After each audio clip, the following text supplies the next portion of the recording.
Hey hello সবাইকে, আশা করি সবাই ভালো আছেন। আজকের ভিডিওটা একটু সিরিয়াস ভিডিও, কারণ এই ভিডিওতে আমি কিছু গুরুত্বপূর্ণ ব্যাপার নিয়ে আপনাদের সাথে কথা বলতে চাই। আপনারা দেখবেন আমার সামনে ল্যাপটপ আছে, আপনারা বুঝতেই পারছেন ল্যাপটপ থেকে সম্ভবত আলো আসছে। প্রথম নিউজ যেটা আমি আমাদের স্ক্রিনেও দেখাবো ব্যাপারটা, প্রথম আলোর একটা নিউজ। প্রতারণার ফাঁদে পড়ে হাসান খোয়ালেন $52,000। নিউজটা আমি পড়েছি, সো নিউজটা আমি আপনাদের সহজে বলে দিই। হাসান নামে এক লোক ড্যাফোডিল ইউনিভার্সিটিতে পড়তেন সফটওয়্যার ইঞ্জিনিয়ারিং বিভাগে। সো উনি সফটওয়্যার বানানো শিখছিলেন। উনি মে মাসে ধানমন্ডির রেক্স আইটি নামের একটা কোচিং সেন্টারে ভর্তি হন, যেখানে ওনাকে সিপিএ মার্কেটিং টাইপ বিভিন্ন ধরনের স্ক্যাম মার্কেটিং রিলেটেড জিনিসপত্র শেখানো হয়। এবং তারপরে ওই কোম্পানি রেক্স আইটি ওনাকে বলে ইনভেস্ট করতে। প্রথমে উনি $1,000 ইনভেস্ট করে। $1,000 ইনভেস্ট করার পরের মাসে ওনাকে $1,800 দেওয়া হয় লাভসহ। এবং তারপরে উনি লোভে পড়ে $51,000 ইনভেস্ট করে ধার কর্জ করে টোরে, যে $51,000 উনি আর কখনো ফেরত পান নাই। ফেরত যখন চাওয়া হয় ওই টাকাটা, তখন জানা যায় যে তখন ওনাকে একটা ব্যাংকের কার্ড দেওয়া হয়, দিয়ে বলা হয় এই কার্ডের ভিতর টাকা পয়সাগুলো আছে, বাট ওই কার্ডটা আসলে ভুয়া কার্ড। যেই ব্যাংকের ওই কার্ড, ওই ব্যাংকটা আসলে ভুয়া ব্যাংক। জানা যায় যে এগুলো আসলে ওই কোম্পানির রেক্স আইটি বা ওই কোম্পানির মালিক এই ধরনের মানুষজন নিজেরাই ওই ব্যাংকের ওয়েবসাইট বানিয়েছিল।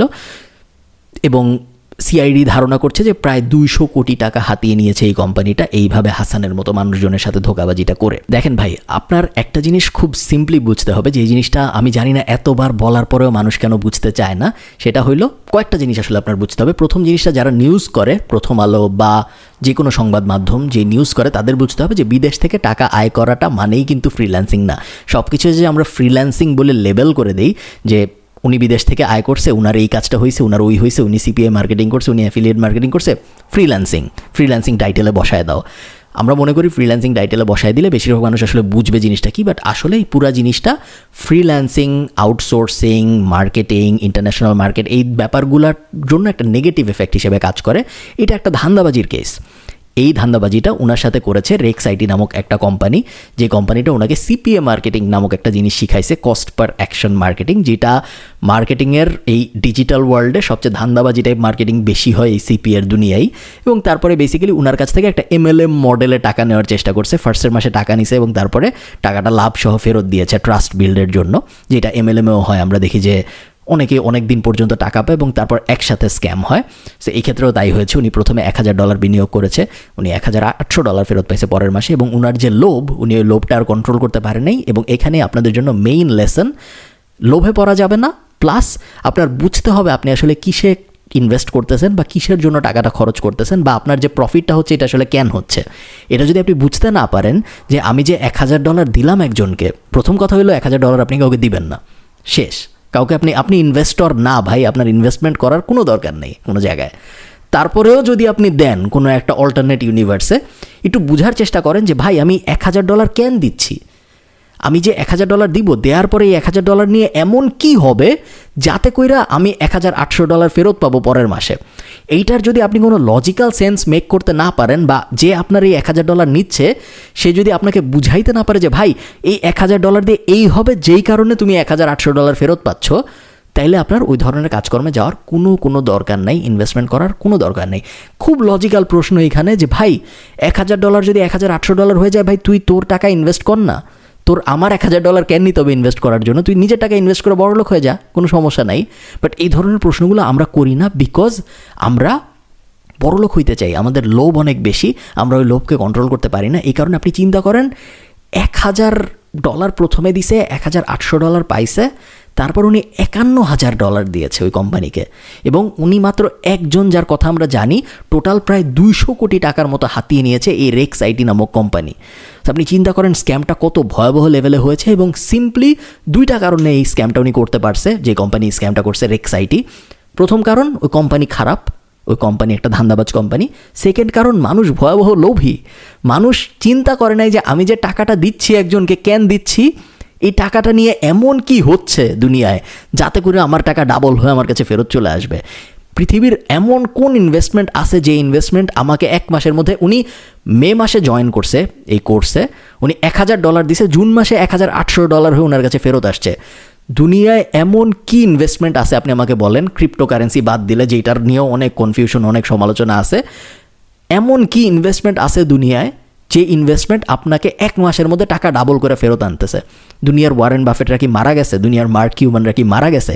আমরা কেন এত গাধা হয়ে যাচ্ছি যে আমাদের কমন ব্রেইন, কমন সেন্স আমরা আর ইউজ করতেছি না। আমরা কমন সেন্স দিয়ে আর বোঝার চেষ্টা করতেছি না যে ভাই এটা আসলে হয় না, এটা আসলে সম্ভব না। আমরা ভাবি যে না, অনলাইন যেহেতু হবে শেষ, না নর্মাল দুনিয়া হয় না, বাট অনলাইন হবে। অনলাইন দুনিয়া এবং নর্মাল দুনিয়ার মধ্যে তেমন কোনো পার্থক্য নাই। এটা জাস্ট কাজকর্ম করা হচ্ছে অনলাইনে, ডেলিভারি দেওয়া হচ্ছে অনলাইনে, বাট কাজ তো আসলে কাজই দিন শেষে, তাই না? অনলাইনের কারণে যে বাস্তব দুনিয়ার সব ফিজিক্সের ল বাদ হয়ে যাবে এবং ওইটা একটা আলাদা দুনিয়া, ওখানকার সব হিসাব আলাদা, এরকম না ব্যাপারটা। এটা আপনি কেন বুঝেন না, এটাই আমি আসলে বুঝতে পারি না। আপনি ভাবতেছেন যে আমি এত রাগ কেন হয়ে যাচ্ছি বা আমি এত হাইপার হয়ে কেন কথাবার্তা বলতেছি। আমি সেকেন্ড নিউজটা আপনাকে দেখাই, তাহলে আপনি বুঝতে পারবেন আমি কেন বলতেছি। ঘরে খাবারের কষ্ট, রাজশাহীতে ফ্রিল্যান্সারের লাশ উদ্ধার। আপনি যদি নিউজটা দেখেন, এটাও প্রথম আলোর নিউজ। উনি 1 মাসের মধ্যে টাকা না পেলে একযোগে আত্মহত্যার ঘোষণা দিয়েছিল। একটা আউটসোর্সিং প্রতিষ্ঠানের ওই আউটসোর্সিং শিখতে গেছিলো যেখানে ফ্রিল্যান্সাররা, ওই ফ্রিল্যান্সাররা সবাই মিলে এই ঘোষণা দিছিল। এবং এই ঘোষণার 2.5 মাসের মাথায় রাজশাহীর এই ভুক্তভোগী একটা স্ট্যাটাস দেয় ফেসবুকে। স্ট্যাটাস দিয়ে উনি বলে যে 3 মাস ধরে আমার বাসায় খাবার নাই, আমার বউ আছে, আমার বাচ্চা আছে। উনি স্ট্যাটাসটা দিতে ওনার অনেক কষ্ট হয়েছে, উনি স্ট্যাটাসটা দিয়ে লিখতে লিখতে অনেক কেঁদেছে এবং তারপরে উনি ভাই ফ্যান থেকে ঝুলে সুইসাইড করছে। এই যে এই আউটসোর্সিংয়ের নেশায়, এই যে এই ফ্রিল্যান্সিংয়ের নেশায়, same company Rex IT institute নামের এই প্রতিষ্ঠানের কাছ থেকে উনি 17 লাখ টাকা পাওয়ার দাবি করেছে। ওই প্রতিষ্ঠানে ওনার ব্যাচ নাম্বার সব উনি বলে দিছে এবং উনি এই কোম্পানিতে ইনভেস্ট করছিল। সে সেম আগের ওই ড্যাফোডিলের ইঞ্জিনিয়ারের মতো কেস, উনি এই কোম্পানিতে ইনভেস্ট করেছিল লোভে পড়ে এবং উনি শেষ পর্যন্ত আর ওনার টাকা পায় নাই। এখন উনি তো মারা গিয়েছেন, উনি যে মারা গিয়েছেন, উনি ওনার বাচ্চা আছে ভাই 10 বছর বয়সের, ওনার বউ আছে, উনি জিনিসটা আর কন্ট্রোল করতে পারে নাই। আমি ফরচুনেট আমার জীবনে যে আমার এরকম দেনার ঝামেলায় পড়তে হয় নাই। আমি আমার জীবনে অনেক মানুষকে দেখেছি, খুব কাছে থেকে দেখেছি, যে যারা দেনার ঝামেলায় পড়ে, এই যে পাওনাদারদের ঝামেলায় পড়ে তাদের পুরো জীবন শেষ হয়ে গেছে। এই ব্যাপারটা যদি আমি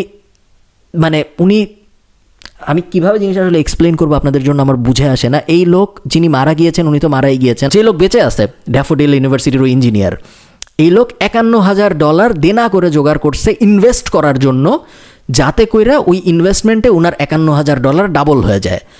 এই লোকরে আমি সামনে পাইলে এই লোকরে আমি মারতাম যে ভাই তোর এমন কি লোভ, তোর $51,000 ইনভেস্ট করতে হবে, কই ইনভেস্ট করতেছিস তুই জানিস না, তুই ক্লাস করছিস 3টা একটা ধান্দাবাজ কোচিং সেন্টারের কাছ থেকে, সেখানে তুই কি শিখছিস আমি জানি না। তো এই কি পরিমাণ লোভ আপনি চিন্তা করেন একটা মানুষের। সে দেনা পাওনা করে $51,000 জোগাড় করছে ইনভেস্ট করার জন্য। সে এমন কি ইনভেস্টর হয়ে গেছে হঠাৎ করে যে তার চাকরি করার ইচ্ছা চলে গেছে, ব্যবসা করার ইচ্ছা চলে গেছে, সে ইনভেস্টর হবে এখন। আপনি ইনভেস্টর কেন হবেন?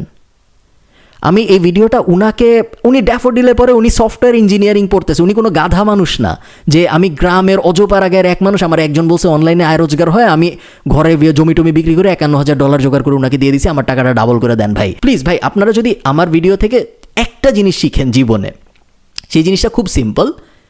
যদি আপনাকে যে কোনো জায়গায় দুনিয়ার কেউ বলে যে ভাই আপনি খুব সহজে বড়লোক হয়ে যেতে পারবেন, আপনার টাকা আমাকে দেন, আমি ইনভেস্ট করে আপনাকে বড়লোক করে দিতেছি, এই মানুষগুলার আশপাশে কখনো যাবেন না। এই মানুষগুলার সব আপনার সাথে ধান্দাবাজি করার চেষ্টা করতেছে, আপনাকে ধোকা দেওয়ার চেষ্টা করতেছে। আপনি সবসময় নিজের ব্রেন ব্যবহার করে চিন্তা করবেন যে ভাই আমি যে টাকাটা দিচ্ছি, ওই টাকাটা দেওয়ার পর এই টাকাটা দিয়ে আসলে কি হচ্ছে যেই কারণে আমার টাকাটা ডাবল হয়ে ফেরত আসতেছে, বা আমার $1 যদি বেড়ে ফেরত আসে, ওই $1 আসলে কেন বাড়লো। এই পুরো জিনিসটা যদি আপনি বুঝতে না পারেন, ভুলেও ইনভেস্ট করতে যাওয়ার দরকার নেই। কখনো কোথাও ইনভেস্ট করতে যাবেন না। একমাত্র যদি আপনি প্রপারলি স্কিলড হন, সেই ক্ষেত্রে আপনি চাকরি করে বা ফ্রিল্যান্সিং এক ধরনের চাকরি, জাস্ট ডিজিটালি করা হয় দেখে এটার নাম দেওয়া হয় ফ্রিল্যান্সিং, এবং আপনি টেকনিক্যালি একজনের চাকরি করতেছেন না, অনেক মানুষের চাকরি করতেছেন, এই কারণে ওটাকে ফ্রিল্যান্সিং বলা হয়। এটার সাথে এছাড়া চাকরির আর কোনো ডিফারেন্স নাই, জিনিসটা একদিন শেষে চাকরি। এই কোর ডিফারেন্সগুলো ছাড়া আর কোনো ডিফারেন্স আসলে আমি জানি না। আমি এই ভিডিওটা রেকর্ড করতে আমার আসলে বেশ কষ্ট হচ্ছে, বিকজ আমার রাগ লাগতেছে এই মানুষগুলোর উপরে যতটা রাগ আমার এই রেক্স আইটি টাইপ ধান্দাবাজ কোম্পানির উপর লাগতেছে, তার থেকে অনেক বেশি রাগ আমার যারা ইনভেস্ট করছে তাদের উপর লাগতেছে। আমি বুঝতে পারতেছি না যে তারা কেন ইনভেস্ট করতেছে, কি বুঝে এমন কি কনভিন্সিং মানুষ এই রেক্স আইটি টাইপ মানুষজন, যারা আরেকজনকে বলতেছে যে ভাই তোর টাকা আমাকে দে, আমি ইনভেস্ট করে তোকে বড়লোক বানায় দিচ্ছি, এবং একজনেরও মাথায় এই প্রশ্নটা আসতেছে না যে ভাই তুই যদি এত বড়লোক হইতে পারিস তুই নিজের টাকা ইনভেস্ট করে বড়লোক হ না। অনলাইনে বলেন, অফলাইনে বলেন, দুনিয়ার যে কোনো জায়গায় আয় করার 3টা উপায়: চাকরি করে আয় করা, ব্যবসা করে আয় করা, ইনভেস্টমেন্টের মাধ্যমে আয় করা। ইনভেস্টমেন্টটা অ্যাভয়েড করার চেষ্টা করেন, বিকজ বেশিরভাগ মানুষ ইনভেস্টমেন্টের মাধ্যমে খুব একটা ভালো করতে পারে না। চাকরি ইজ দ্য সেফেস্ট অপশন। যদি আপনি চাকরি করতে না চান, আপনি ব্যবসা করতে পারেন, বা চাকরির পাশাপাশি আপনি ব্যবসা করতে পারেন। সবসময় পুরো চেইনটা মাথায় রাখবেন। এটা আমি আমার বইয়েও লিখেছিলাম যে আপনি যখন কোনো একটা কাজ করছেন, ওই কাজটা করায় কার লাভ হচ্ছে, যার লাভ হচ্ছে তার কেন লাভ হচ্ছে, এটা যদি আপনি বুঝতে না পারেন তাহলে আপনি আসলে বুঝতেছেন না আপনি কেন টাকা পাচ্ছেন। আমি যদি একজনের জন্য একটা লোগো বানাই, আমি যে তার জন্য এই লোগোটা বানাচ্ছি এতে তার কি লাভ হচ্ছে এটা আমার বুঝতে হবে। খুব সিম্পল বিষয় ভাই। আমি একজনের জুতা পলিশ করে দিই, আমি জুতা পলিশ করে দিলে টাকা পাই।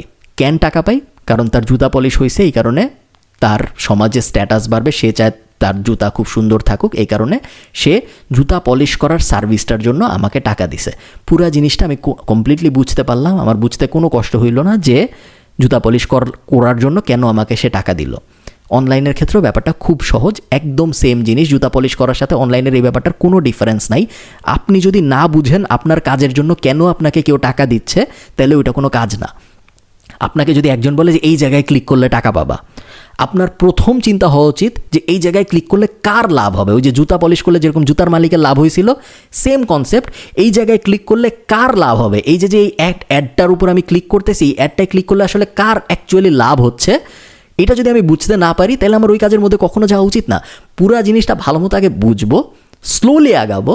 টাইম ওয়েস্ট হওয়াটা কোনো সমস্যা না, বাট বাচ্চা বউ রেখে সুইসাইড করাটা অবশ্যই একটা বড় সমস্যা। ধার করে ইনভেস্ট করাটা একটা বড় সমস্যা। ধার করে কখনোই আপনি কোথাও ইনভেস্ট করবেন না, ধার করে আপনি কিছুই করবেন না, সবসময় নিজের টাকায় চলবেন। নিজের টাকা যদি না থাকে তাহলে চলার দরকার নাই। আমি এই ধার করে বিরিয়ানি খাওয়ার কনসেপ্টটা দেখলে আমার খুব রাগ লাগে, এটা আমি একদম নিতেই পারি না। প্লিজ একটু সতর্ক থাকবেন। অনলাইনে যত এইসব ব্যাপার পপুলার হচ্ছে, প্রত্যেক দিন নতুন 10-15টা করে কোচিং সেন্টার আসতেছে মার্কেটে, বেশিরভাগ অনেক অসাধারণ টাইপ। আমাকে অনেকে বলে যে আমাদের যে ল্যান্ডিং পেজ, আমাদের একাডেমি নামে একটা কোর্স আছে আপনারা জানেন, ওই ল্যান্ডিং পেজে বড় করে আমরা লিখে রাখি যে এইখানে কোনো ধরনের আয় রোজগারের কোনো গ্যারান্টি দেওয়া হয় না, আপনি আয় নাও করতে পারেন। আমি একটা হলুদ ব্যানারে, একটা হলুদ ব্যাকগ্রাউন্ডে হাইলাইট করে পুরো জিনিসটা লিখে রাখছি, এবং আমাকে অনেক মার্কেটাররা, অন্যান্য কোর্স ক্রিয়েটররা আমাকে বলে যে এই জিনিসটা লেখেন কেন, এই জিনিসটা সরায় ফেলেন, তাহলে আপনার বেশি স্টুডেন্ট আসবে। আমি সবসময় তাদেরকে এইটাই বলি যে ভাই আমি বেশি স্টুডেন্ট চাই না, আমার মার্কেটিং করতে অনেক ভালো লাগে, আমি চেষ্টা করব যদি আমাকে পারমিশন দেওয়া হয় আমি আপনার ঘরের বাইরে যা বিলবোর্ড লাগায় আসবো, আমার তাতে কোনো সমস্যা নেই। বাট আমি কাউকে লোভ দেখায় আনতে চাই না। আমি চাই আপনারা যারা, আমি জানি আমার ভিডিও অনেক কোর্স ক্রিয়েটররাও দেখেন, অনেক বড় বড় কোর্স ক্রিয়েটর কোম্পানি আপনারাও দেখেন, প্লিজ চেষ্টা করেন এই লোভ দেখানোর কনসেপ্টটা থেকে দূরে যাইতে, অ্যাকচুয়াল স্কিল বিল্ডের দিকে মনোনিবেশ করতে। কারো যদি অ্যাকচুয়াল স্কিল থাকে, কেউ যদি অ্যাকচুয়ালি স্কিলফুল একজন মানুষ হয়, কোনো একটা প্রপার জিনিস শেখে, তাহলে তার ক্যারিয়ার দাঁড় করাইতে কোনোই সমস্যা হবে না কখনোই।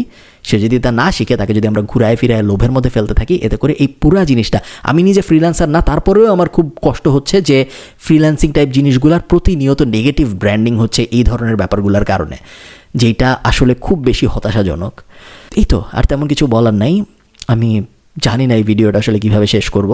ব্যাপারটা আসলে খুবই একটা স্যাড ব্যাপার। ভালো থাকেন সবাই, সবার সাথে আমার দেখা হবে পরের কোনো একটা ভিডিওতে। টাটা।